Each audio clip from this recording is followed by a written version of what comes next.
Tomato అవన్నీ వేసి బాగా మగ్గిస్తున్నాను. తర్వాత ఇది మగ్గిన తర్వాత ధనియాల పొడి, రుచికి తగ్గ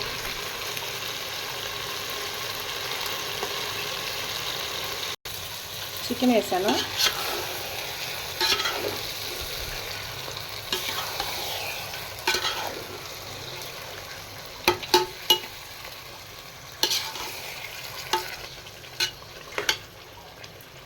కొత్తిమీర, పుదీనా కొంచెం స్మెల్ రావడం కోసం చికెన్ ఉడికేంత వరకు.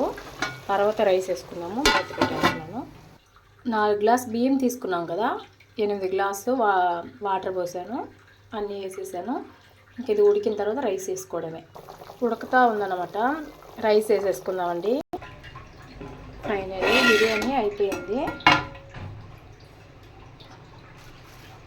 ఎలా ఉందో టేస్ట్ చూద్దాము. బాగా వచ్చినాయి.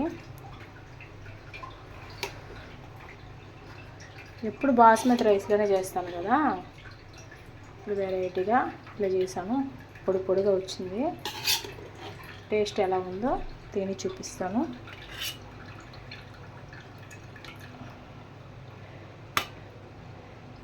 దీనికి రైతా అన్నీ తర్వాత చూసుకుందామండి.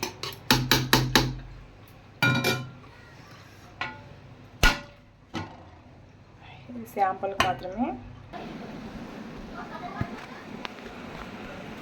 శాంపుల్కి అయితే తిని చూపిస్తాను టేస్ట్ ఎలా ఉందో.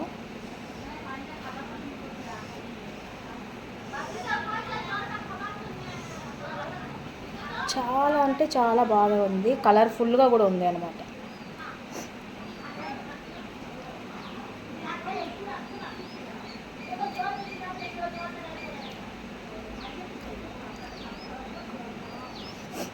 బాస్మతి రైస్లో చేసుకునే బిర్యానీ కన్నా ఈ నార్మల్ రైస్, ఇది ఆవాల గింజంత ఉంటుంది బియ్యము, చాలా అంటే చాలా టేస్ట్ ఉంది. బాస్మతి కన్నా చూడండి ఎంత బాగుందో. ముక్కలు ఎలా ఉడికిందో చూద్దాం.